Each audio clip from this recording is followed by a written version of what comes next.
just wish he knew.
Just wish he knew.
Holy shit! Welcome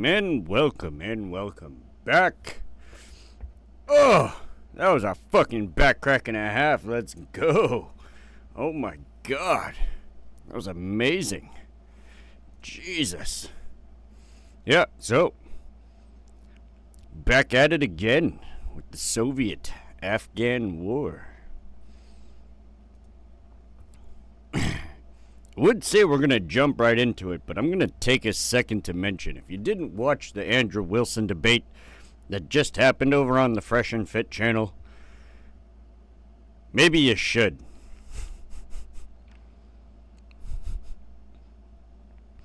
There is no reason that there should be a communist party in this country.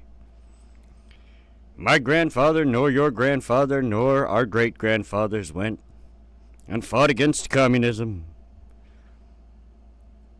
so that we could have a communist country or communist party in this country.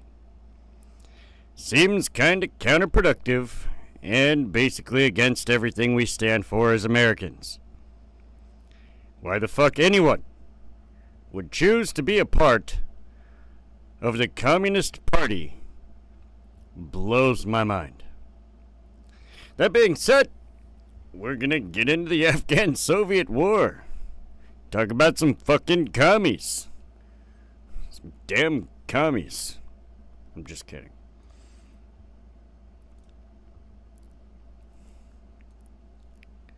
I'm kidding. Russia's not communist anymore.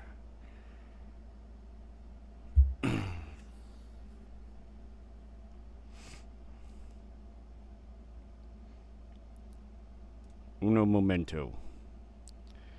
I need to check something.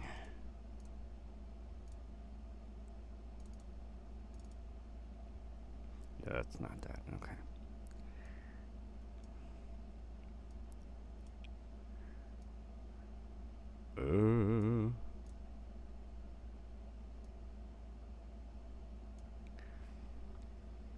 All right.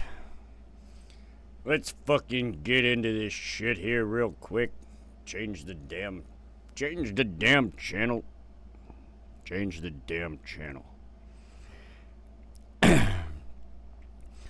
The Soviet Afghan War was a protracted armed conflict fought in the Soviet-controlled Democratic Republic of Afghanistan from 1979 to 1989.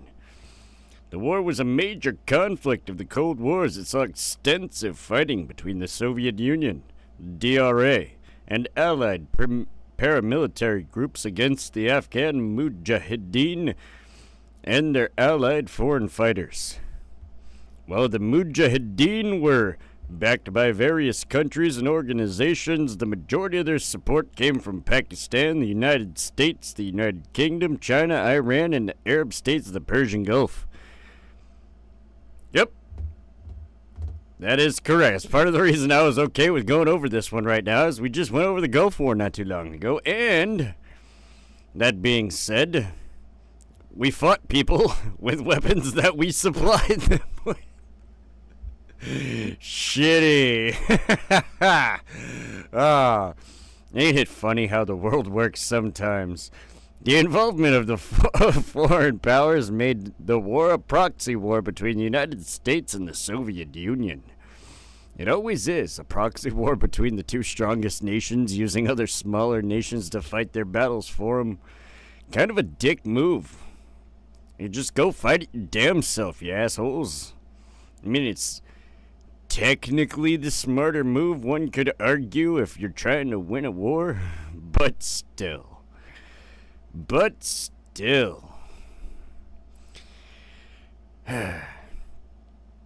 Combat took place throughout the 1980s, mostly in the Afghan countryside.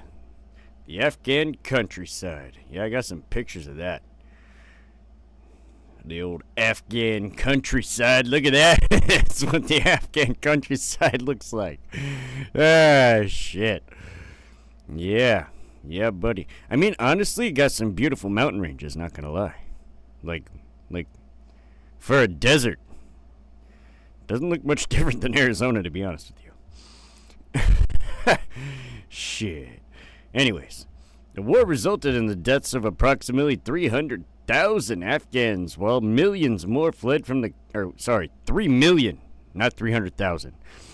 Let me reread that. The war resulted in the deaths of approximately 3 million Afghans, while millions more fled the country as refugees. Most externally displaced Afghans, Jesus, I can't read tonight, holy shit. Maybe tonight was not the night for this. Most externally displaced Afghans sought refuge in Pakistan and Iran. Approximately 6.5% to 11.5% of Afghans' erstwhile population of 13.5 million people is estimated to have been killed over the course of the conflict.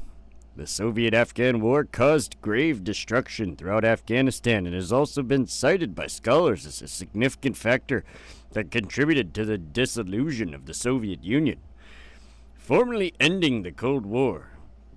It is also commonly referred to as the Soviet Union's Vietnam. Dang. Soviet Union failed that hard, huh? I mean, yeah, they kind of did. The war ended, and then a couple of years later was the dissolution of the Soviet Union. They wasted so many resources. Holy shit, they wasted so many resources.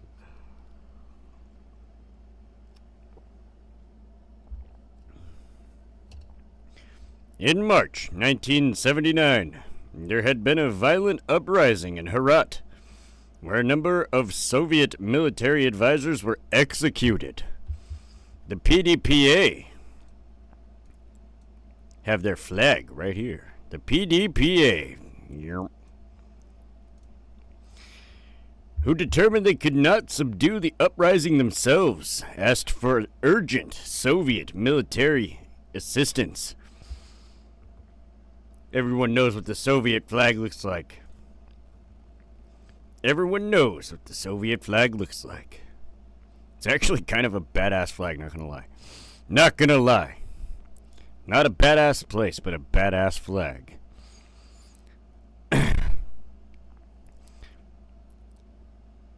In 1979, over 20 requests were sent. Soviet Premier at the time, Alexei Koizygin, this guy, declined to send troops. Advised in one call to Afghan Prime Minister Nur Muhammad Taraki. Yeah, Nur Muhammad Taraki, I do believe, is not... I don't need... Wait. Nope. The hell is this guy? Ah, there he is. There he is. This fucking guy, Nur Muhammad Taraki. Yes. To use local industrial workers in the Herat province. This was apparently on the belief that these workers would be supporters of Afghan Soviet government. This was discussed further in the Soviet Union with a wide range of views, both wanting to ensure that Afghan remained communist. Communist. Yeah. Damn it. We have one of those parties in this country, unfortunately. Yeah, it drives me nuts. And those who concerned that the war would escalate. Eventually, a compromise reached to send military aid, but not troops. The war began after the Soviets, under command of Leonid Brezhnev. Leonid Brezhnev.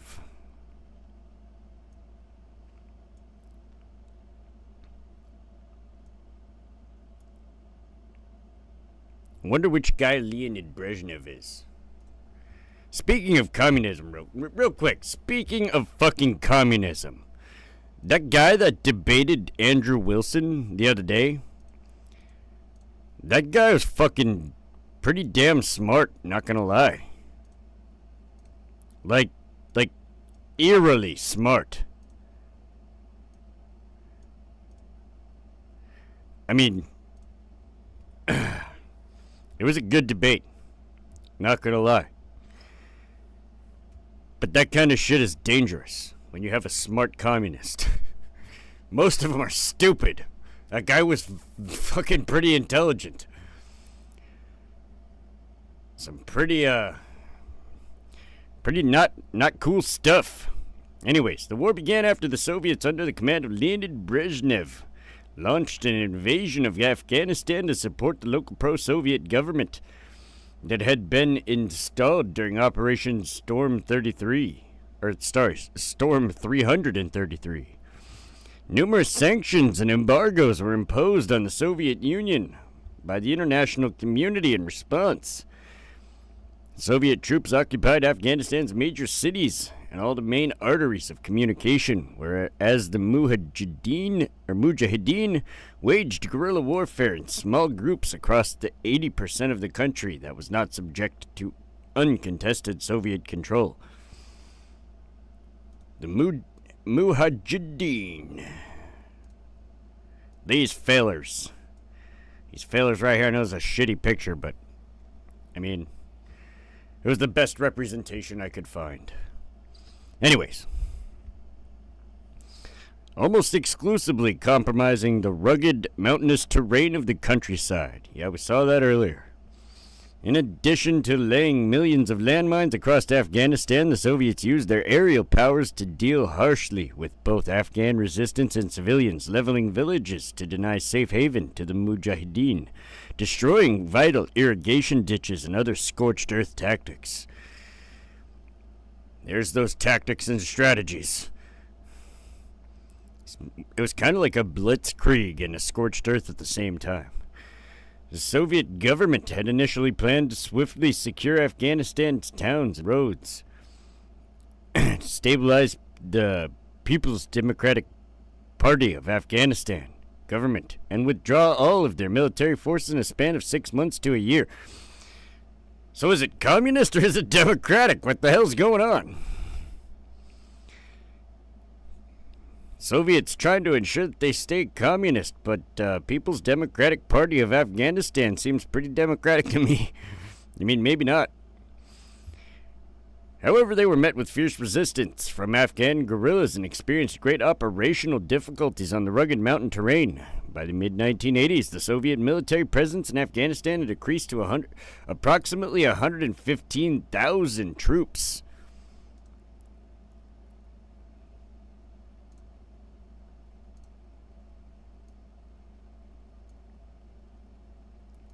All the Soviets. It's kind of a cool painting. I thought I'd grab that one just for the hell of it. Just for the hell of it. Fighting across the country intensified.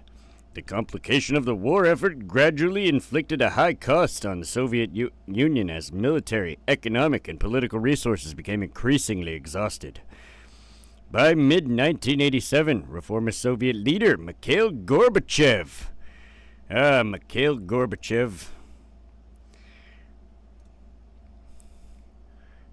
announced that the Soviet military begin a complete withdrawal from Afghanistan. The final wave of disengagement was initiated on the 15th of May 1988, and on February 15th, 1989, the last Soviet military column occupying Afghanistan crossed into Uzbek SSR. With continued external Soviet backing, the PDPA government pursued a solo war effort against the Mujahideen, and the conflict evolved into the Afghan Civil War. Following the dissolution of the Soviet Union in December 1991, all support to the republic was pulled, leading the toppling of the Homeland's Party Isolated Republic at the hands of the Mujahideen in 1992 and the start of another Afghan Civil War. Shitty.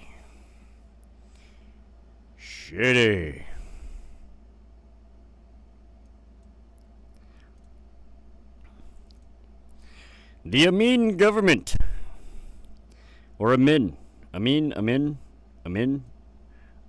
this guy, having secured a treaty in December 1978 that allowed them to call on Soviet forces, repeatedly requested the introduction of troops in Afghanistan in summer of 1979. They requested Soviet troops to provide security and to assist in a fight against the Mujahideen. Or In other words, those engaged in jihad.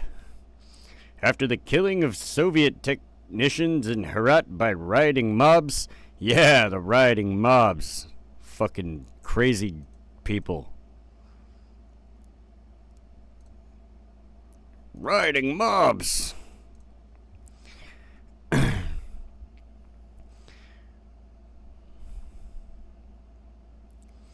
The Soviet government sold several Mi-24 helicopters to the Afghan military. These, right here, this helicopter. This is what they sold to the Afghan military.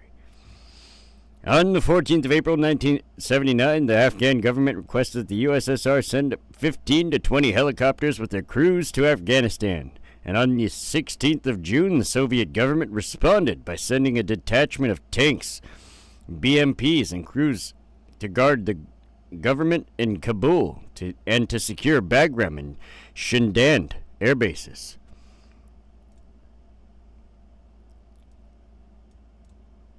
Russian tanks and BMPs.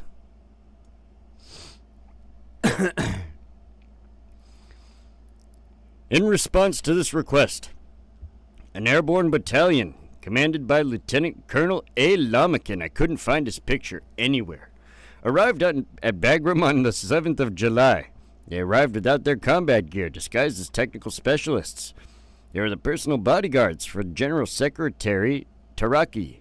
The paratroopers were directly subordinate to the senior Soviet military advisor and did not interfere in Afghan politics.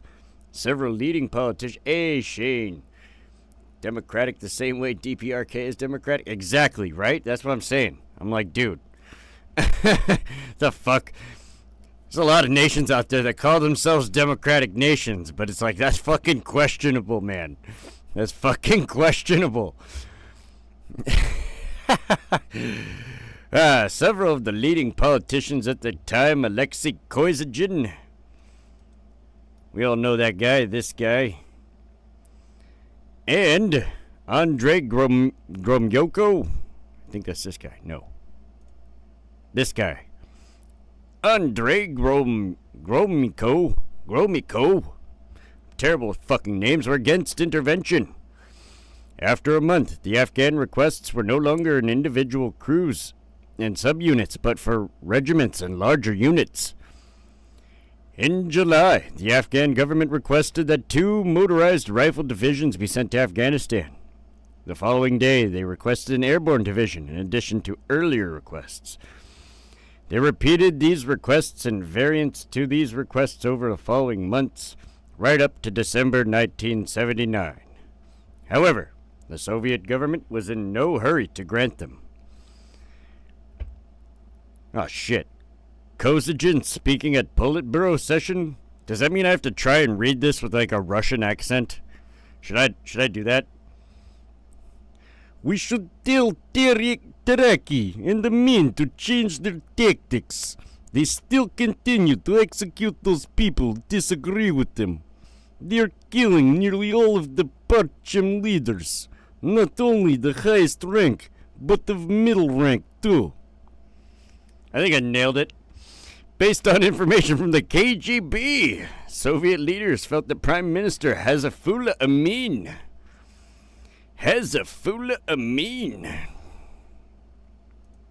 Whoa! Picture went off the hook there. What's up, Hazifullah Amin?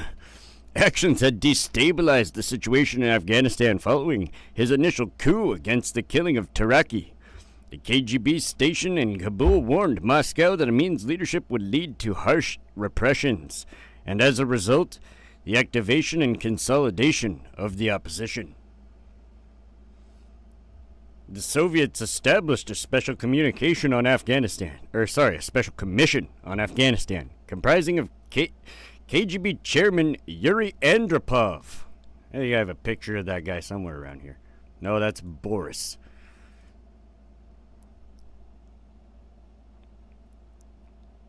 This is one of them, Dmitry Ustinov. This is one of them. Oh, and I guess Boris was one of them too. Look at that, Boris Ponomarev. Where the fuck is Yuri? No, that's not Yuri Dookie Booty. This guy? No.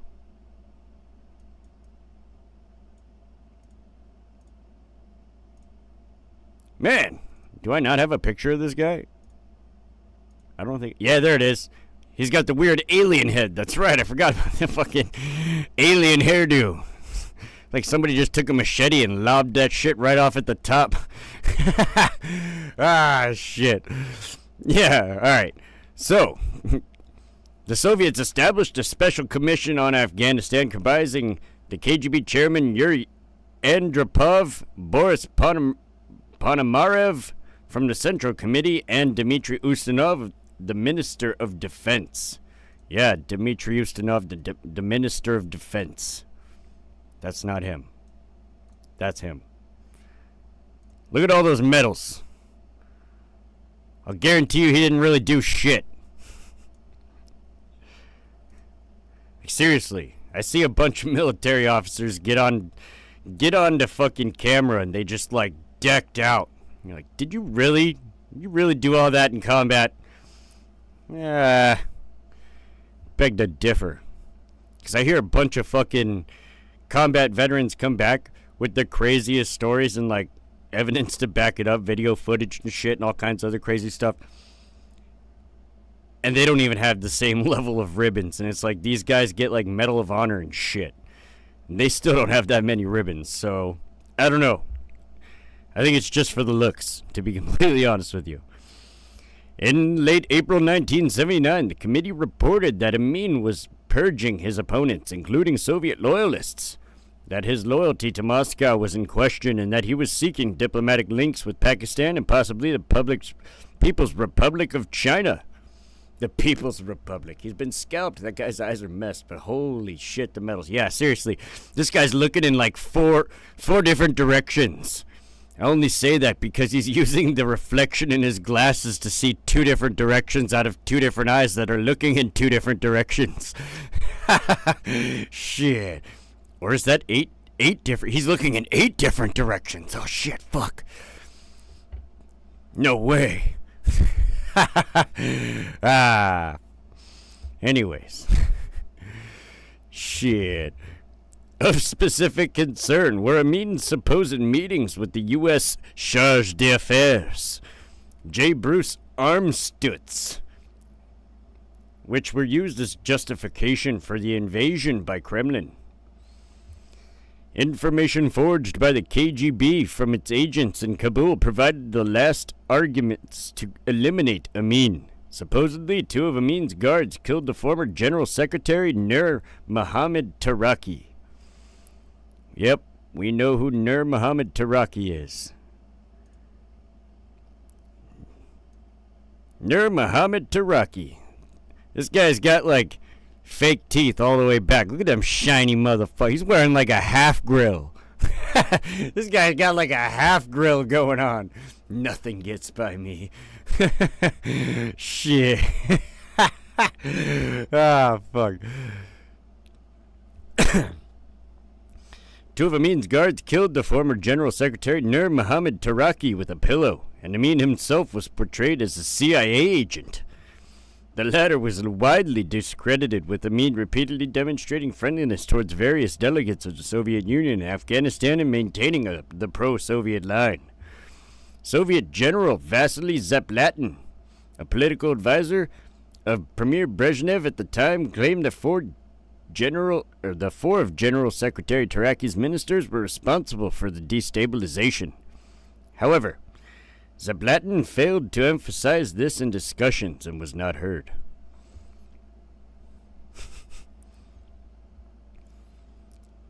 One has to wonder whether he thought to himself and said, some things are just better left unsaid.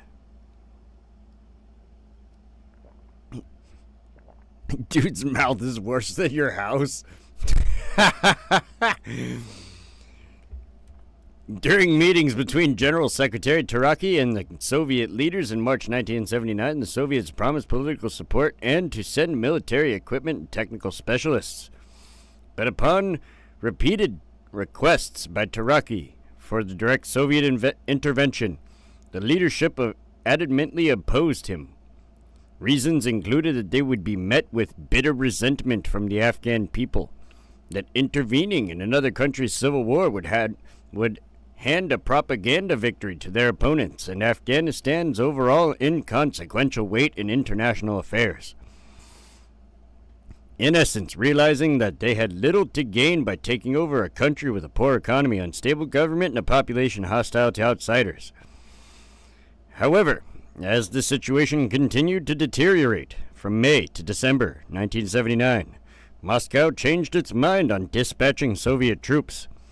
The reasons for this complete turnabout are not entirely clear, and several speculative arguments include the grave internal situation and inability for the Afghan government to retain power much longer, the effects of the Iranian Revolution that had brought an Islamic theocracy into power, leading to fears that religious fanaticism would spread throughout Afghanistan and into Soviet Muslim Central Asian republics.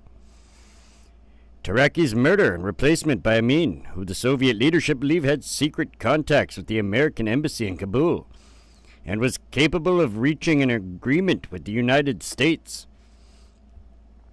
However, allegations of Amin colluding with the Americans have been widely discredited, and it was revealed in the 1990s that the KGB actually planted the story. Oh shit, they lied to their own government. And the deteriorating ties with the United States after NATO's two-track missile deployment decision in response to the Soviet nuclear presence in Eastern Europe, and the failure of Congress to ratify SALT II treaty, creating the impression that the détente was already effectively dead. British journalist Patrick Brogan wrote in 1989, "The simplest explanation is probably the best. They got sucked up into Afghan as much as the United States got sucked into Vietnam, without clearly thinking through the consequences and widely underestimating the hostility of the world arouse, or that they would arouse." By the fall of 1979, the Amin regime was collapsing, with morale in the Afghan army having fallen to rock-bottom levels, while the Mujahideen had taken control of much of the countryside. The general consensus among Afghan experts at the time was that it was not a question of if, but when the Mujahideen would take Kabul. Oh, shit. It's not a matter of when, or if, it's a matter of when. In October 1979, a KGB Spetsnaz force, Zenith. Yeah, KGB Spetsnaz. The hell is my Spetsnaz picture? Oh, there it is. Spetsnaz. Oh. Covertly dispatched a group of specialists to determine the potential reaction from local Afghans to a presence of Soviet troops there. They concluded that deploying troops would be unwise and could lead to war, but this was reportedly ignored by the KGB chairman, Yuri Andropov. A Spetsnaz battalion of Central Asian troops dressed in Afghan army uniforms was covertly deployed to Kabul between the 9th and 12th of November 1979. That's some ninja shit. Just pick the Asian guys, like the fucking Western Asians, dress them up in Afghani uniforms, and then send them in there in disguise. That's literally the most ninja shit I've ever heard in my life. Shit. Spetsnaz wasn't fucking around. They were like, we're gonna go in there and they're not even gonna know we're there. I mean, our intelligence agencies do the same thing, but still, that's kind of funny. They moved a few days later to the Taj Beg Palace, where Amin was moving to.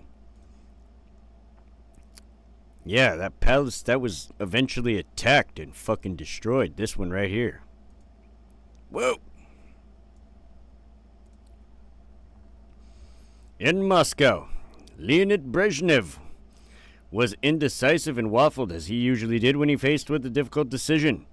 The three decision makers in Moscow who pressed the hardest for an invasion in the fall of 1979 were the Troika, consisting of Foreign Minister Andrei Gromyko, the chairman of the KGB, Yuri Andropov, and the defense minister, Dmitry Ustinov. Talked about them earlier.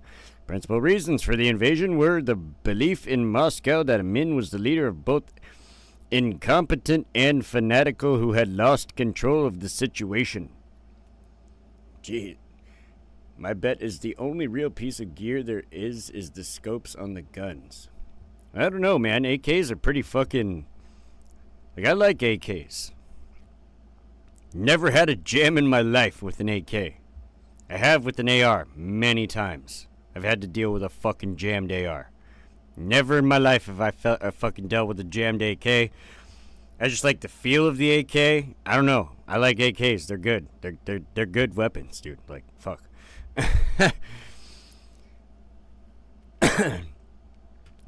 Like, if I were to put it, there's a clear difference between Russian technology and American technology, right? Like Western technology, and then you have like Russian technology. And what I mean by Western technology is it's very efficient. It's very smooth. It's very streamlined. Russian technology is just very rigid. It's very to the point. It serves one purpose and it gets that one purpose done really well, like the MiG-25 Foxbat, right? That thing's fucking nasty. It's a nasty plane.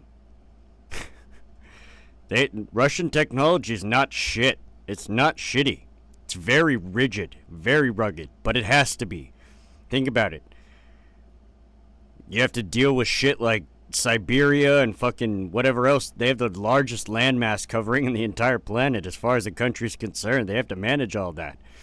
And so their equipment has to be able to handle that kind of fucking extreme. And the weather gets pretty fucking extreme in Russia, not gonna lie. M4A1, that's...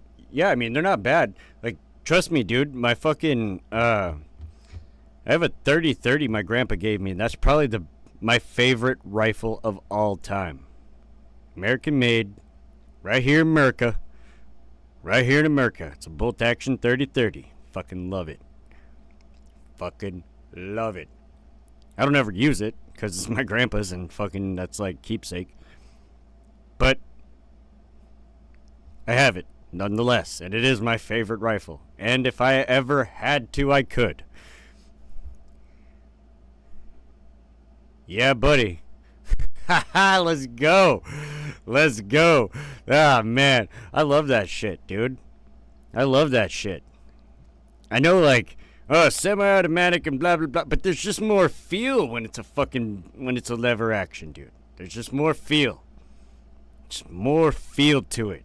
You get that, you like feel. You feel the cartridge get ejected and you feel the other one get set into the chamber every shot. There's just a personality that goes into. I fucking love it. Sorry, I'll prattle on about guns forever. Shit. Oh man.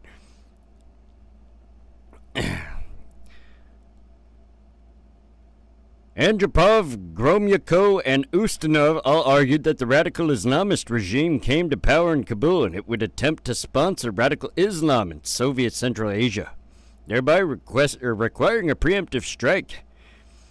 What was envisioned in the fall of 1979 as a short intervention under which Moscow would replace radical Khalqi communist Amin with the moderate Parkami communist Barak Karmal.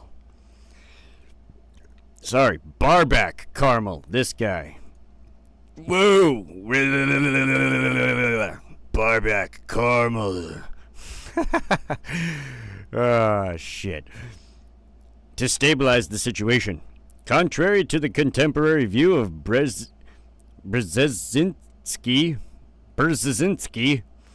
goddamn Russian names, and the regional powers, access to the Persian Gulf played no role in the decision to intervene on the Soviet side. Yeah, seriously, fucking Russian names, and they're like 5 consonants in a row. No vowels. It's like, how the fuck do I pronounce that? Like, come on, man. Fucking assholes. Ironside only, steel plate. Yeah, buddy, real shoulder bruiser. But that's the way to go. I mean, if you're not bruising your shoulder, is the gun powerful enough? Shit, man. I've only shot a 50 BMG, like, fuck, 3 or 4 times in my life, but Jesus Christ, it's one of the fucking most exhilarating experiences one could have. Ugh. Especially when you're out in the middle of Arizona and you take a shot and all of the dust around you just gets kicked up in a circle from the shockwave from the gun. Ah.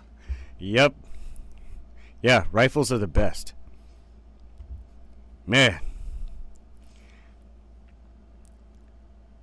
I always couldn't decide on whether or not, like, if I ever joined the military, and the reason I've never joined the military is because I haven't seen a just cause to go to war, so I don't need to join the military if there's no actual reason to go to war. Now, if World War III starts right now, like, let's say World War III started right this very fucking second, and it was imperative that we build up our military force so that this country doesn't get completely wiped off the map. You're goddamn right I'd be in the military tomorrow. Like, when the sun rose, I probably wouldn't even sleep. I'd just spend the rest of the night doing fucking push-ups. But I don't see a just cause. Like, and there hasn't been a just cause to go anywhere in the world in my entire lifetime. As far as the United States is concerned, I feel like they put their nose in too many things, wasting resources here, there, and everywhere. It's not good. But we're not talking about the United States. We're talking about the Soviet Afghan War. 375 H&H Magnum was at a range, and dude came in with a 50 cal, and we were 6 tables away. The shockwave.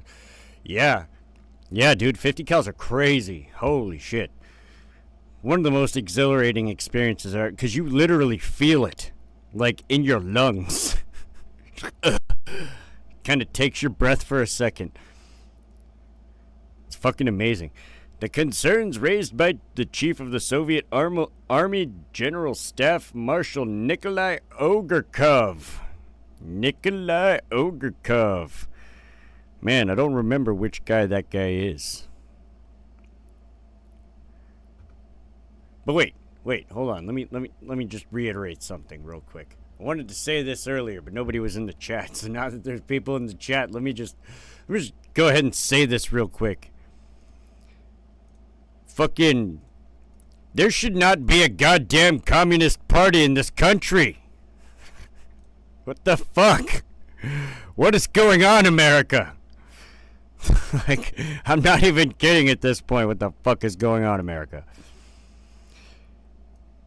That there's a communist party in this country. Like, come on now. It'll rattle to the bone marrow and loosen any fillings in your teeth. But, like, seriously. That, watching the Andrew Wilson debate fucking blew my mind. Because that guy was really well-spoken and fucking highly intelligent. And most communists aren't, so it's just kind of like you can laugh them off, like, ha, you're just a liberal in disguise who thinks they're a communist. No, this guy was an actual fucking communist, and he was very smart. That's dangerous. That is fucking dangerous. I need to shut that shit down like yesterday. What the fuck? I said it earlier. My granddad, my great-granddad, and I'm sure all your granddads didn't go to fucking war against communism and fight and lose life and limb for there to be a goddamn communist party in this fucking country. That's fucking bewildering to me. Holy shit. Sorry, I had to get that out. It's just been driving me nuts for, like, since I heard that come out of that guy's mouth. I'm the leader of the Communist Party. What? Excuse me, sir? The fuck? Okay. Well, we need to shut that fucking shit down. The concerns raised by the chief of the Soviet Army, General Staff Marshal Nikolai Ogrkov, who warned about the possibility of a protracted guerrilla war, were dismissed by the Troika, who insisted that any occupation in Afghanistan would be short and relatively painless. Lies. Most notably, through the diplomats of the Narcomindel.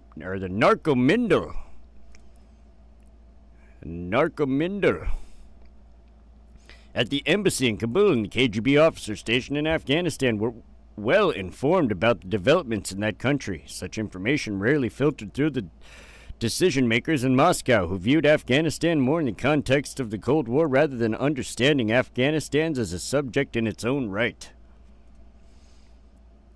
Another man with enough medals to cause one shoulder to dip. Yep, exactly. I'm telling you. If you look at Russian generals and shit throughout history, they're just their entire uniform is covered in medals. It's just man.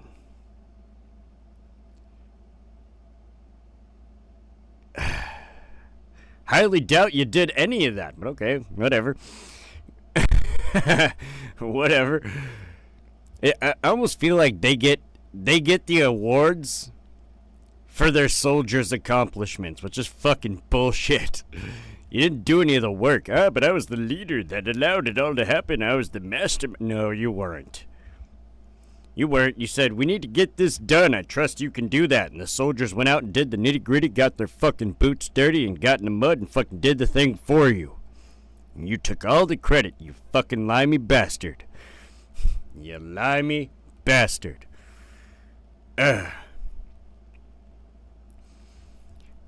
The viewpoint that it was the United States that was fomenting the Islamic insurgency in Afghanistan.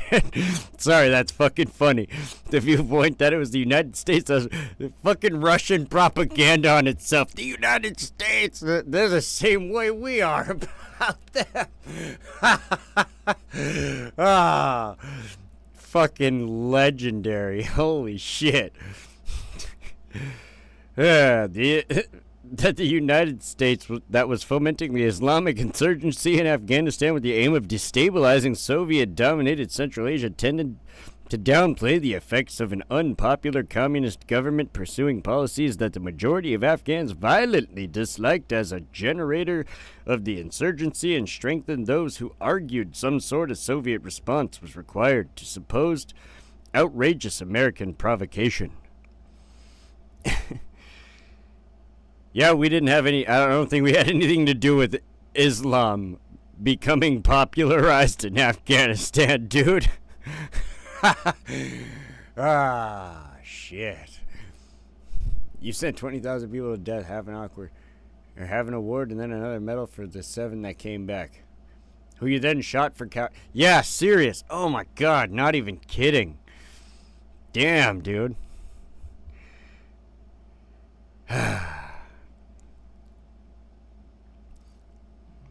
It was assumed in Moscow that because Pakistan, an ally of both the United States and China, was supporting the Mujahideen, that therefore it was ultimately the United States and China who were behind the rebellion in Afghanistan.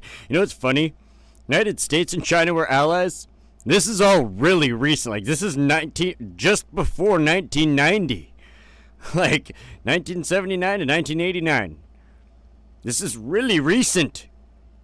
In some of our lifetimes even. We were born during this event, right? Fuck, man. Some of us were born during this.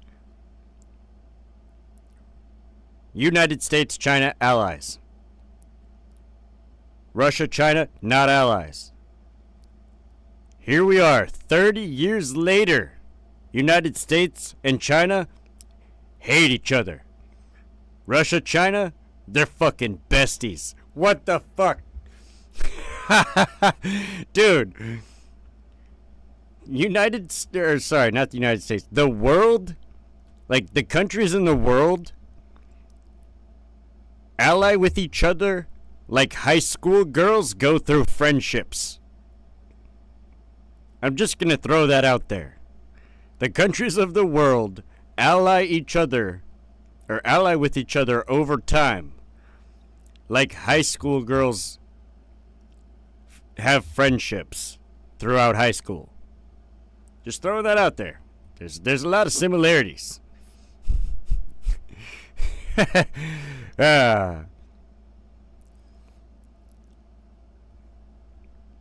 Amin's revolutionary government had lost credibility with virtually all the Afghan population. A combination of chaotic administration, excessive brutality from the secret police, unpopular domestic reforms, and deteriorating economy, along with public perceptions that the state was atheistic and anti-Islamic, all added to the government's unpopularity. After 20 months of the Khalqist rule, the country deteriorated in almost every facet of life. The Soviet Union believed that without intervention, Amin's government would have been disintegrated by the resistance and the country would have been lost to a regime most likely hostile to the USSR. Well, whose fucking fault is that? Seems like it's your own goddamn fault. No.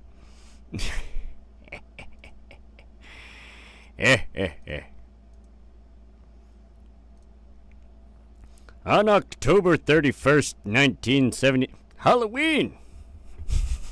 On October 31st, 1979, Soviet informants under the orders of the Inner Circle of Advisors around Soviet General Secretary Leonid Brezhnev relayed information to the Afghan armed forces for them to undergo maintenance cycles for their tanks and other crucial equipment.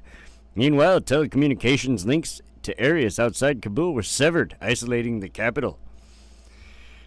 The Soviet 40th Army launched its initial incursion into Afghanistan on the 25th of December under the pretext of extending international aid to its puppet Democratic Republic of Afghanistan.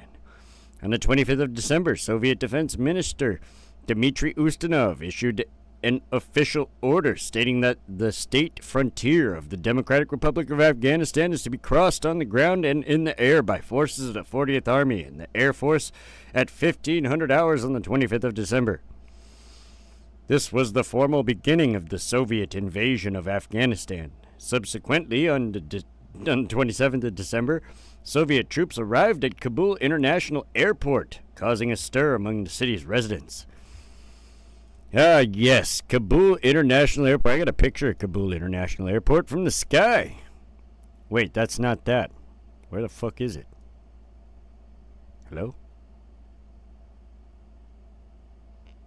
Did it not get... There it is. There it is. Just a bunch of desert with a fucking landing strip. Hell of a Halloween trick shot tricker shot in the face. Shit. Oh, God. Oh, man. You know, Shane, that's kind of funny, but it's the Mujahideen we're talking about. It's more like trick or blow yourself up. Shit. Damn it.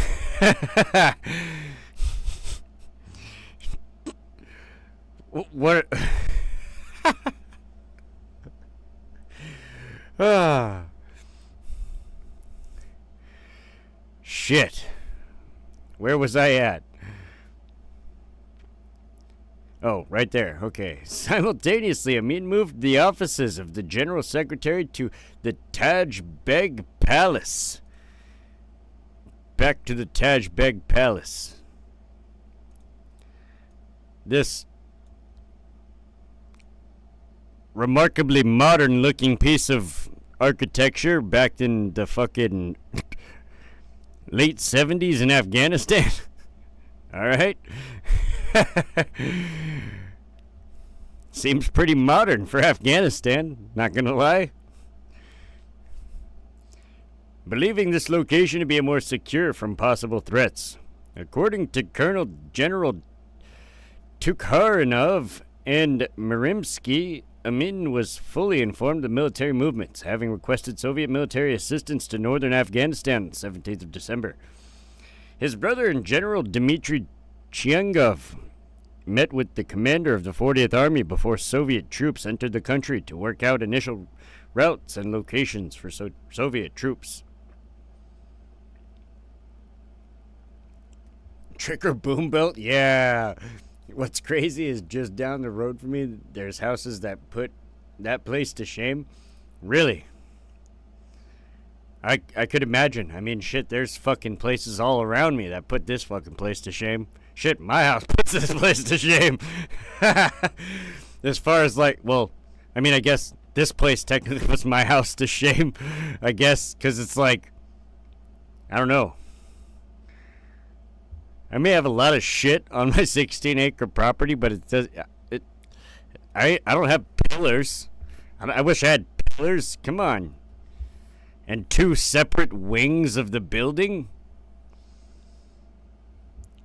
But for its time, that palace was peak luxury. Yeah, I just mean like the overall architecture of it, right? It's not what you would expect in Afghanistan. It looks like something you'd see in like downtown Detroit. You know what I mean? Like, it's very American architecture, you know? I don't know. It's just a little weird. On the 27th of December 1979, 700 Soviet troops dressed in Afghan uniforms, including KGB and GRU Special Forces, officers from the Alpha Group and Zenith Group, occupied major governmental, military, and media buildings in Kabul, including their primary target, the Taj Beg Palace. The operation began in 1900, when the KGB led the Soviet Zenith Group destroyed Kabul's communications hub and paralyzing Afghan military command. At 1915, the assault on Taj Beg Palace began. As planned, General Secretary Hafizullah, where is Hafizullah? This guy, Hafizullah. Right? That's Hafizullah? Pretty sure that's Hafizullah. Yeah, I'm almost positive that is Hafizullah. No, that's Hafiz al-Assad. That's not Hafizullah. Where's Hafizullah? Here it is. That's Hafizullah. Hafizullah. There we go. Fucking A. General Secretary Hafizullah Amin was assassinated. Simultaneously, other key buildings were occupied. The operation was fully complete by the morning of the 28th of December 1979, and everything's looking to have gone smoothly. Just like the beginning of Vietnam, everything looked to have gone smoothly. Just like the beginning of the German invasion of the Soviet Union in World War II, everything was looking to have gone smoothly. It's just swimmingly. It's so fucking sunshine and rainbows and unicorn farts. But it's not about to be. Hafizullah doesn't strike me as a firebender. Serious! Hafizullah. Fuck. That's good, dude. Well, I mean, he would have never got the chance to get one, or to be, he would have never got the chance to be one considering he was assassinated. The only thing maybe he is a firebender. He's just a firebender in hell. The Soviet military command at Termez, Uzbek SSR announced on Radio Kabul that the Afghanistan had been liberated from Amin's rule. According to the Soviet Politburo, they were complying with the 1978 Treaty of Friendship, Cooperation, and Good Neighborliness. What a treaty name! The Treaty of Friendship, Cooperation, and Good Neighborliness. Sounds like a fucking facade to me, if you ask me. Holy shit, Jesus Christ. You couldn't make it more obvious that you guys were full of shit when you signed a treaty? Like, come on. And Amin had been executed by tribunal for his crimes by the Afghan Revolutionary Central Committee, which is not true. The committee then installed former Deputy Prime Minister Barbak Karmal as head of the government. Back to Barbak Karmal. Barack Obama Karmal. La Harris. Barack Obama Kamala Harris. Barbak Karmal as head of the government, who had been demoted to relatively insignificant post of ambassador to Czechoslovakia following the Kalk takeover, and announced that it had requested Soviet military assistance. Well, I could see why you got demoted. Looks like somebody fucking broke your nose bridge, dude. Almost sent it into your fucking left eye. Shit. Oh, hell's definitely making him do some bending? Yeah, buddy. Shit.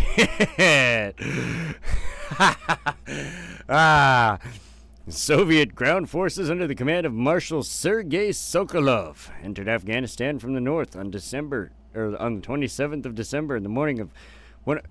Hold on. I just want to point this out. What I meant by the beginning, in the beginning, it all seems like it's going swimmingly, right? It always seems like it's going fucking swimmingly until it's not. I mean, every time throughout history, and you'd think Russia would have known about this. I mean, fucking, they've used the tactic like 9 million times. But you would think that by going into fucking a country that has a lot of places where you can kind of retreat to and hide in and not be seen, and can just continue to retreat further and further back into the countryside, making it more and more difficult, and then kind of, if you're doing the scorched earth shit and they're not, then you're burning all the resources that you could be using. So they kind of fuck themselves, right? It's like, how does it feel, Russia?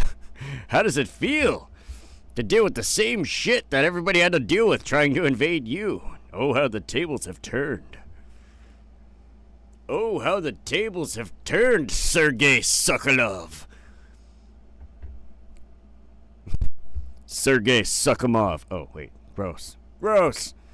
Don't do that, Sergei. Yes, get it, Sergei.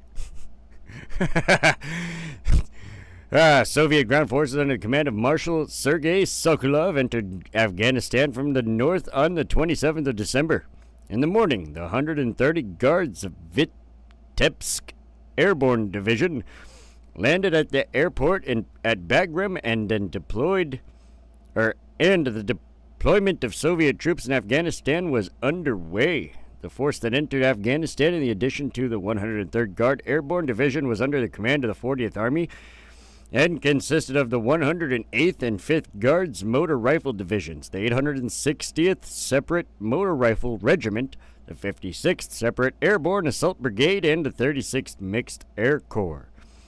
Later on, the 201st and 68th Motor Rifle Divisions also entered the country, along with other smaller units.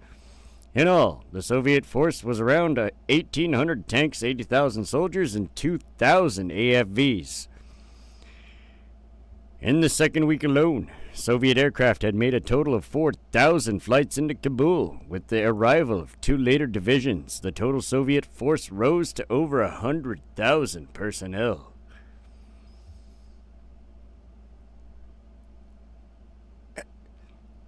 I'm telling you.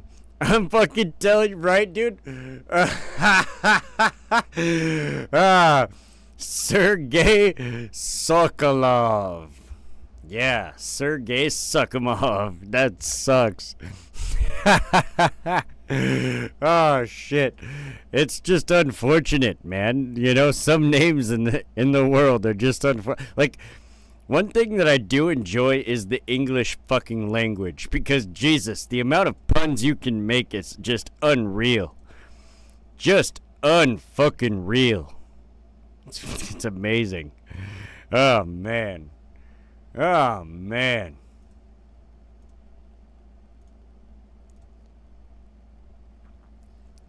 All right. As part of the Baikal 79 larger operation aimed at taking 20 key strongholds in and around Kabul, with the Soviet 105th Airborne Division secured the city and disarmed Afghan army units without facing opposition. On the 1st of January 1980, Soviet paratroopers ordered the 26th Airborne Regiment in Bala-Hassar to disarm, only for themselves to refuse and fire upon the Soviets as a firefight ensued. Soviet paratroopers annihilated most of the regiment, with 700 Afghan paratroopers being killed or captured. In the aftermath of the battle, 26th Airborne Regiment was disbanded and later reorganized into the 37th Commando Brigade, led by Colonel Sanawaz Tanai, being the largest commando formation at the strength of 3 battalions. As a result of the battle with the 26th Airborne Regiment, the Soviet 357th Guards Airborne Regiment were permanently stationed at Balahisar Fortress, meaning this new brigade was stationed as Rishkor Garrison in the same year. The 81st Artillery Brigade was given airborne training and converted into 38th Commando Brigade, stationed at Matab Kala, garrison to the southwest of Kabul, under command of Brig Twab Khan. Holy shit. The names are gonna forever get me on this channel. No matter what war I fucking go through, there's always gonna be at least one name that fucking gets me, bro. The invasion of a practically defenseless country was shocking for the international community and caused a sense of alarm for its neighbor Pakistan. Foreign ministers from 34 Muslim majority countries adopted a resolution which condemned the Soviet intervention and demanded the immediate, urgent, and unconditional withdrawal of Soviet troops from the Muslim nation of Afghanistan. Soviet military activities were met with strong criticism internationally, including some of its allied states at the UN General Assembly. The UN General Assembly passed a resolution protesting the Soviet intervention in Afghanistan by a vote of 104 to 18. According to political scientist Gilles Keppel, the Soviet intervention or invasion was viewed with horror in the West, considered to be a fresh twist on the geopolitical great game of the 19th century, which Britain feared that Russia sought access to the Indian Ocean and posed a threat to Western security, explicitly violating the world balance of power agreed upon at Yalta in 1945. The general feeling in the United States was that inaction against the Soviet Union could encourage Moscow to go further in its international ambitions. President Jimmy Carter placed a trade embargo against the Soviet Union on shipments of commodities such as grain, while also leading a 66-nation boycott of the 1980 Summer Olympics in Moscow. The invasion, along with other concurrent events such as the Iranian Revolution and the hostage standoff that accompanied it, showed the volatility of the wider region for U.S. foreign policy.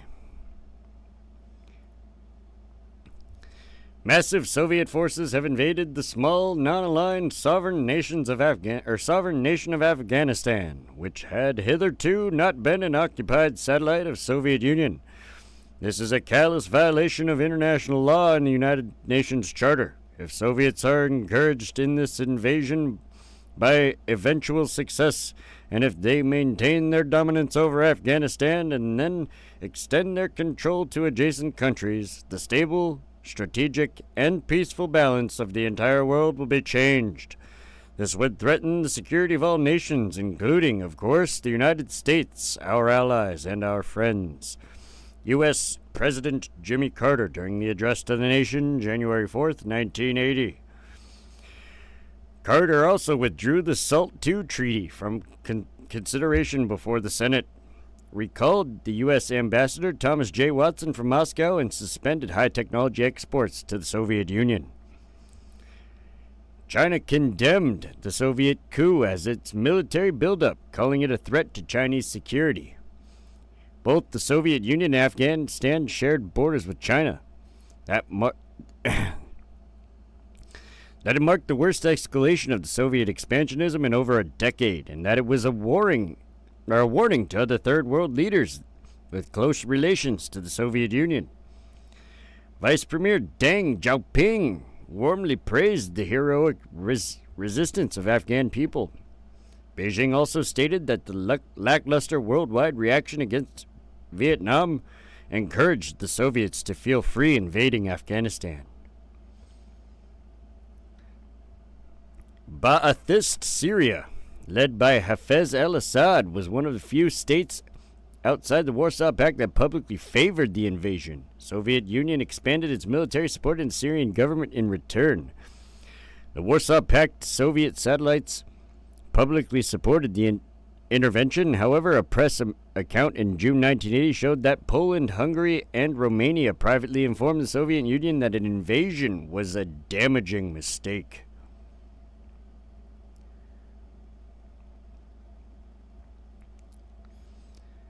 Weapons supplies were made available through numerous countries before the Soviet intervention. The insurgents received support from the United States, Pakistan, Saudi Arabia, Egypt, Libya, and Kuwait, albeit on a limited scale.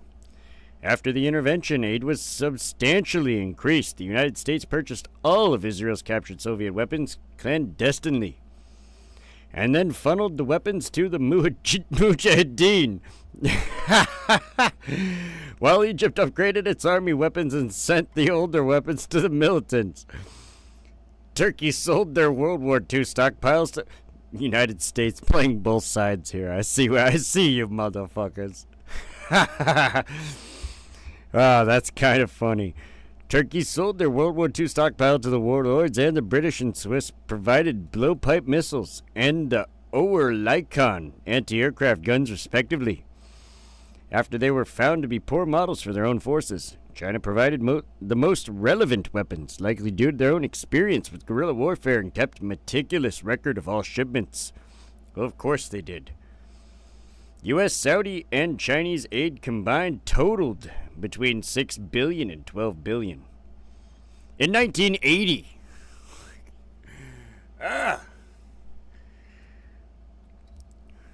all this foreign aid. And it's kind of funny, because had we just let the Soviet Union do what they were doing and fail, it might have taken a little bit longer, right? But ultimately, they would have still failed and would have still collapsed. The USSR still would have collapsed. Just might have taken until 1995 instead of 1991.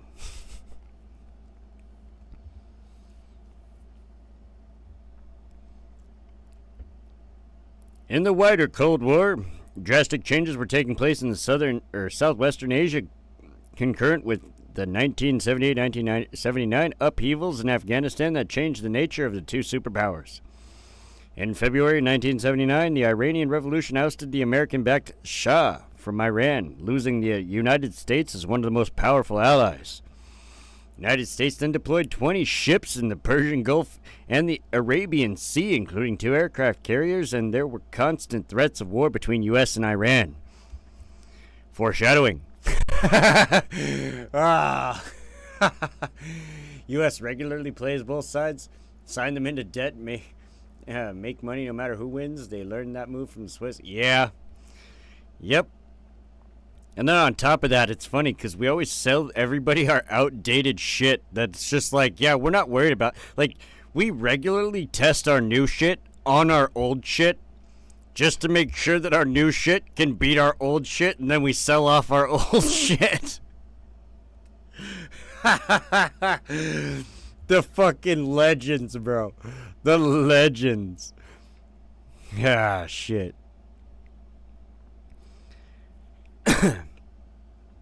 American observers argued that the global balance of power had shifted to the Soviet Union following the emergence of several pro-Soviet regimes in the Third World in the latter half of the 1970s. And the action in Afghanistan demonstrated the Soviet Union's expansionism. So places like Nicaragua and Ethiopia.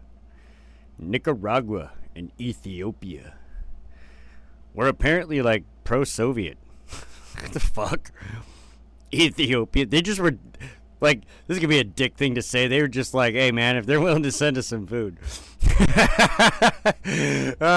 Fuck, I'm just messing around. Come on, that was a joke. Calm down. March 1979 marked the signing of the U.S.-backed peace agreement between Israel and Egypt. It didn't last very long, did it? The Soviet leadership saw the agreement as giving a major advantage to the United States. Soviet newspapers stated that Egypt and Israel were now gendarmes of the Pentagon.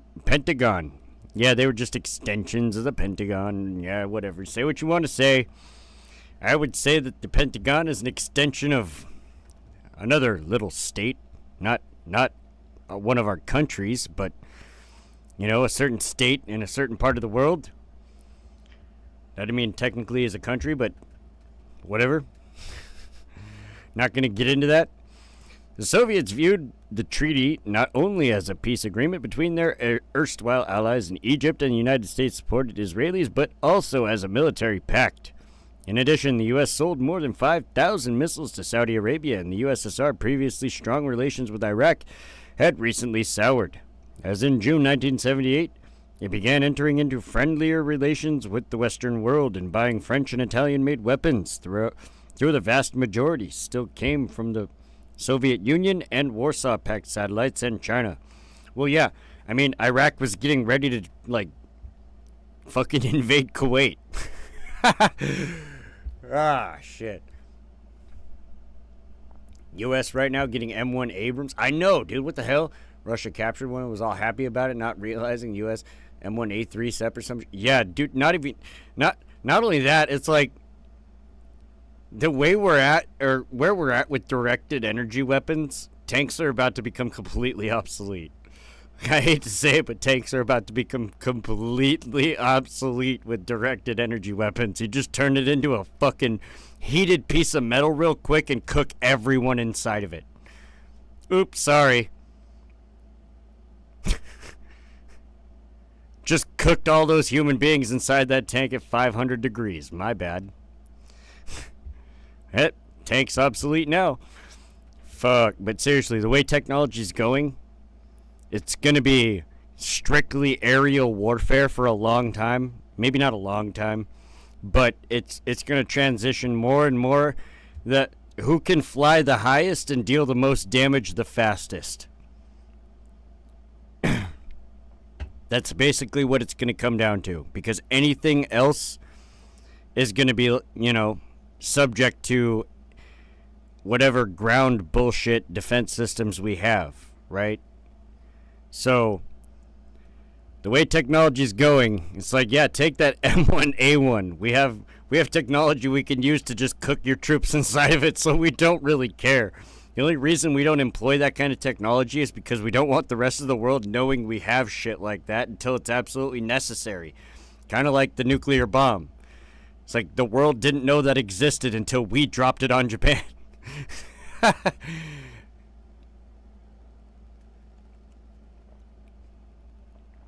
Yeah.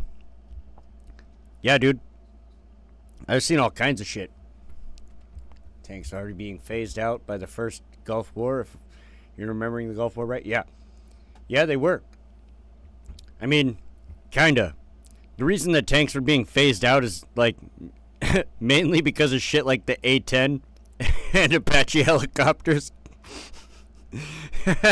My two favorite aerial weapons currently in the sky. The A-10 and the Apache helicopter, because they're so fucking nasty, dude. Oh my god. So if you're a ground target, you're fucked. You're fucked. You hear that fucking whistle from the A-10 engine and you're fucked. And you don't even hear the Apache until it's on you, so you're fucked. Like, the Apache is the ninja of helicopters, dude.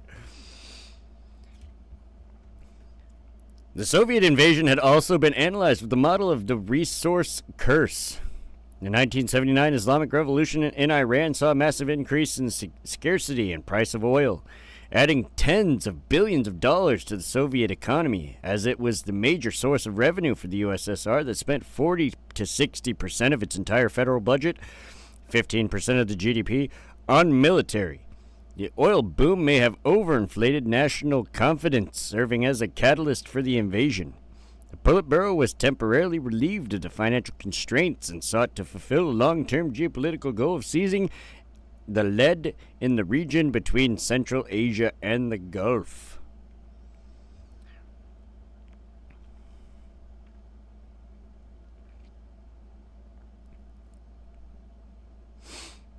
That's why they kept the stuff. Yeah, exactly. Like, for the entire first, what I think, the first 1,000 sorties of the the F-117 Blackbird. I think the Blackhawk, Nighthawk, the F-117 Nighthawk, I do believe is what it's called. Could be wrong. I do believe it's the Nighthawk, though. It is the Nighthawk, yes. F-117 Nighthawk. When they first deployed that, so many people thought it was a fucking alien spaceship. First off, and second off, for like the first 1,000 sorties, it was all at night. Nobody could see the fucking thing except for a teeny little blip on your radar. Like, what the fuck is that? Just a like flock of birds, okay, and then all of a sudden you're getting bombed. Like, what the fuck? Yeah, Nighthawk Blackbird was the SR-71. Yeah. Yep, both really, really fantastic spy planes and wonderful feats in technology. You know, maybe I'll go over that because I fucking love aviation. It's like probably my second favorite fucking thing is planes. Shit. So, like, fuck, man. Maybe I'll go over like military planes one day and just fucking do a long ass stream dedicated to all the most badass feats in military aerial technology. Because it's fucking awesome. Yeah, the first phase of the war began with Soviet invasion of Afghanistan. First battles with various opposition groups. Soviet troops entered Afghanistan along with 2 ground routes and 1 air corridor, quickly taking control of major urban centers, military bases, strategic installations. However, the presence of Soviet troops did not have the desired effect of pacifying the country. On the contrary, it exacerbated nationalistic sentiment and caused a rebellion to spread further. Barbak Karmal, Afghanistan's new leadership, charged the Soviets with causing an increase in the unrest and demanded that the 40th Army step in and quell the rebellion, and his own army had proved untrustworthy. Thus, the Soviet troops found themselves drawn into fighting against urban uprisings, tribal armies, and sometimes against mutinying Afghan army units. These forces mostly fought in the open, and Soviet air power and artillery made short work of them. The Soviet occupation provoked a great deal of fear and unrest amongst the wide spectrum of the Afghan populace. The Soviets held the view that their presence would be accepted after having rid Afghan of the tyrannical Kulk regime, but this was not to be. In the first week of January 1980, the attacks against the Soviet soldiers in Kabul became common, with roaming soldiers often assassinated in the city in broad daylight by civilians. In the summer of that year, numerous members of the ruling party would be assassinated in individual attacks. The Soviet army quit patrolling Kabul in January 1981 after their losses due to terrorism, handing the responsibility over to the Afghan army. Tensions in Kabul peaked during the Third Hoot Uprising on the 22nd of February 1980 when the Soviet soldiers murdered hundreds of protesters. The city uprising took a dangerous turn once again during the student demonstrations of April and May 1980, which scores of students were killed by soldiers and PDPA sympathizers. Dang. Stalled by terrorism. You had a Model SR-71 when you were a kid? You fucking loved that plane? Hell yeah, dude. Talk about the most badass looking plane ever made. Like, kidding me? The service ceiling of that fucking thing and how fast it flies. Like, it couldn't be shot down because there wasn't a missile fast enough to catch it. Now there probably is with hypersonic missile technology, but like, there just wasn't a missile fast enough to catch it originally. Or one that could, I mean, maybe could go high enough, but definitely not catch it by the time it's fucking gone. That bitch is there and then it's not. Shit. Could you imagine being allowed to fly that? Like, I would gladly. Like, let's say I knew I was gonna get shot down, but it was like a mission that somebody had to do to fly over and spy some shit with the SR-71. I would gladly get shot down in that plane just to fly it. Holy shit, I would gladly get shot down in that motherfucker just to fly the damn plane. The opposition to the Soviet presence was great nationally. crossing regional, ethnic, and linguistic lines. Never before in Afghan history had this many people been united in opposition against invading foreign power. In Kandahar, a few days after the invasion, civilians rose up against Soviet soldiers, killing a number of them, causing the soldiers to withdraw to their garrison. In this city, 130 Khalqists were murdered between January and February 1980. According to the Mitrokhin Archive, the Soviet Union deployed numerous active measures at the beginning of the intervention, spreading disinformation and relating to both diplomatic status and military intelligence. These efforts focused on most countries bordering Afghanistan on several international borders, the Soviets' main adversary, the United States, and neutral countries. The disinformation was deployed primarily by leaking forged documents, distributing leaflets, and publishing nominally independent articles at Soviet-aligned press, and conveying reports to embassies through KGB residencies. Among the active measures pursued in 1980 and 1982 were both pro- and anti-separationist documents disseminated in Pakistan and forged letter implying a Pakistani-Iranian alliance. Alleged reports of the U.S. bases on Iranian border, information regarding Pakistan's military intentions filtered through the Pakistan embassy in Bangkok to the Carter administration, and various disinformation about armed interference by India, Sri Lanka, Bangladesh, Nepal, Indonesia, Jordan, Italy, and France, among others. Well, isn't that some shit? You know, it's kind of funny. We stuck our noses in basically everything else, but we didn't get into that one. We're just we kind of did let the Russians just, take it to the boot, dude. Shit. But yeah, that was the last portion of today's episode. That was everything I had compiled for this portion of it. And then there will be a part 2. And depending if I can make part 2 happen relatively, depends on how long the shit is, right? If it's super long, there'll probably be a part 3.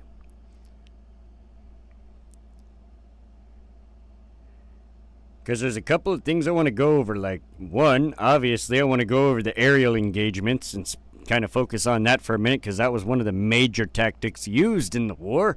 And this is battle tactics and war strategies with the ninja. So I do want to go over, actually, some of the strategies, So there might be a part 3 where I just kind of go over all the other, the in-detail shit, right? What was actually employed and used as far as strategies and tactics were concerned.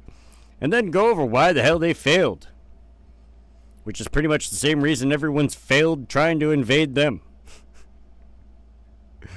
Amazing. But yeah, as far as that's concerned, that's the end of fucking part 1 of the Soviet Afghan War. Let's go. Most people weren't allowed to touch the fucking thing, let alone fly it. Yeah, no kidding. Brilliant stuff, thank you. I appreciate it. It actually does take me quite a while to compile all this shit. It's not just...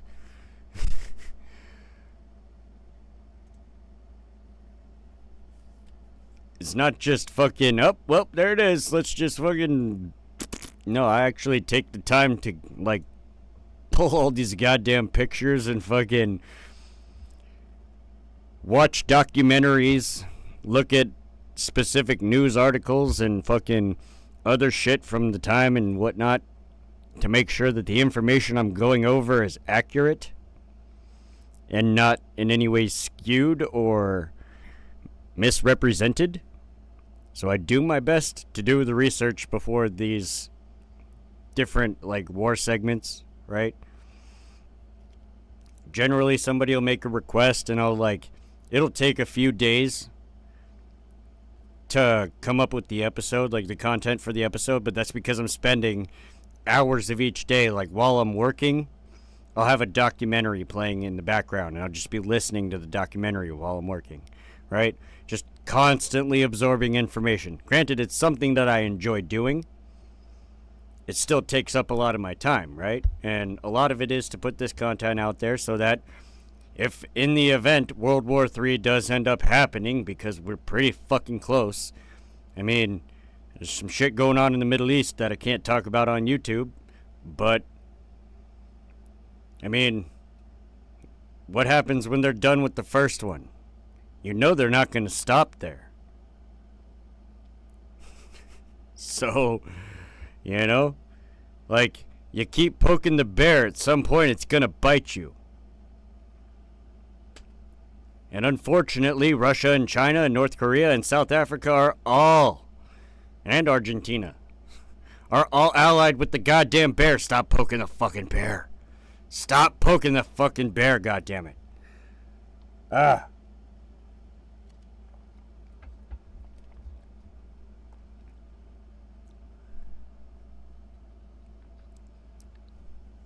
The guerrilla tactics, the gun, yeah.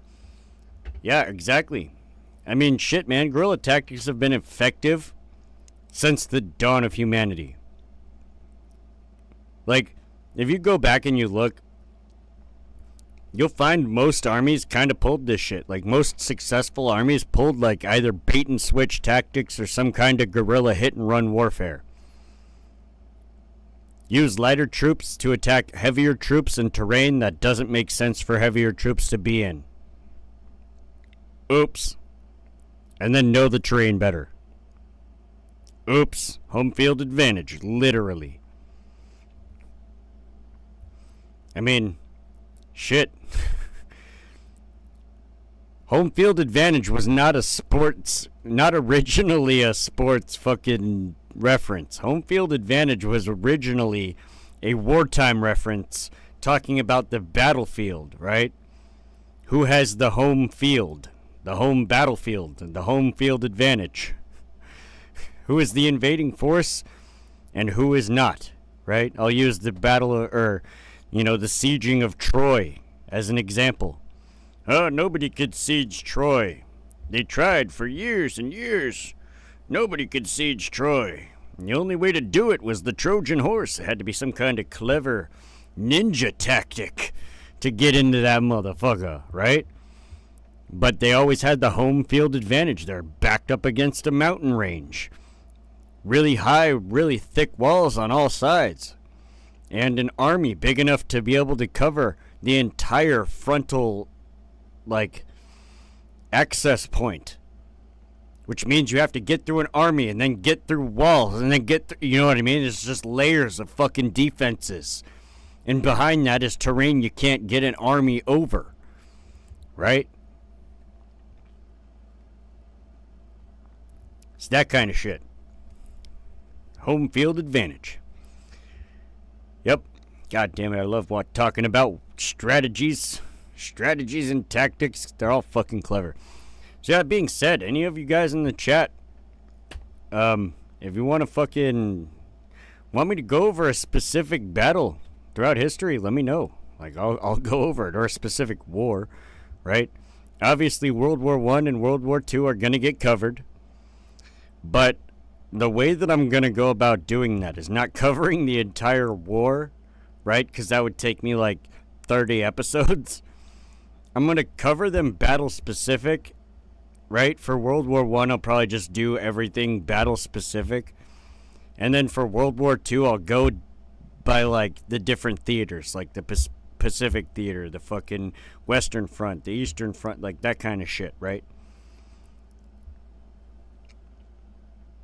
And we'll do it that way. And then, each battle will be separate so that I can kind of go over the tactics used throughout the battles. And then I'll do a concluding video, right, where we talk about the tactics used overall throughout the entire war. For instance, Blitzkrieg, right? The Germans used that tactic and fucking made a lot of progress really quickly. So, that being said, though, I think we're going to go ahead and end it here for tonight. Depending on if Speakeasy's still alive, I might hop over there. I don't know. I don't know if my dude's still alive. Looks like he's still alive. Yeah, I'll probably jump back over there. hang out on the Speak channel while I compile more content for part two of this series. Sit here at my computer and listen to Speak. But that being said, that's it for me. My time is up for the night. Speaking of time, everybody have a wonderful time. Morning, noon, afternoon, evening, doesn't matter what time it is in the world. Enjoy your time because it could be limited. You never know. Never know when that time could be up. So, enjoy every last moment of it. There's no reason not to. When life gets shitty, tell life to fuck off because you're trying to be happy. Oh. Seriously though. Happiness comes from within. You can choose to be happy, I promise. That's a hill I'll die on. Doesn't matter what happens, you can choose to be happy regardless of the circumstance. You can choose to enjoy any given situation in any way that you please. So, do that. Enjoy yourselves. Have a great, wonderful rest of your night. I'll catch y'all next time. As for me, I guess I'll leave you guys with the intro for the outro, and we'll be all good. It's funny. I was told that it sounds like I'm fucking ripping ass because of that A10, and every time I watch it now, I think about that. It makes me laugh. Because I do actually always watch back my streams to make sure that the quality was good and then see if there's anything I can change or upgrade. And if anybody has any suggestions, let me know. I'm currently trying to learn how to animate so that I can animate some of this shit for you guys and make it even more entertaining. Yeah. Alright. I'm out. Peace out, y'all. Have a good one.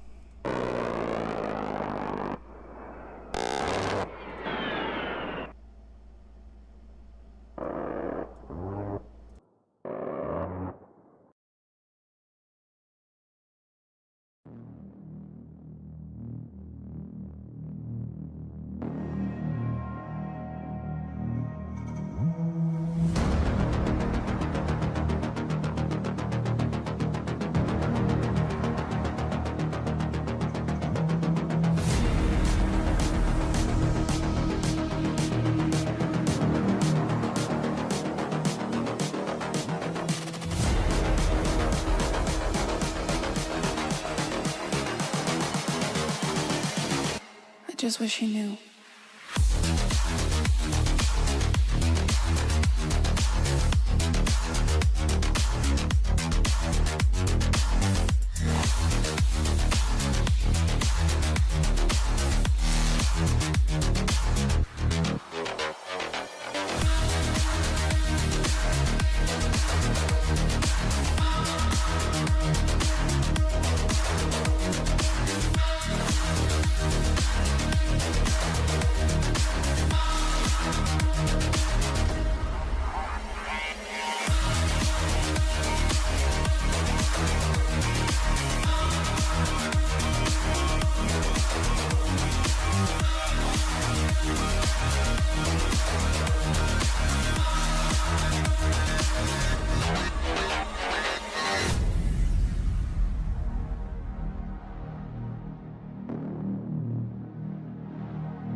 I just wish he knew.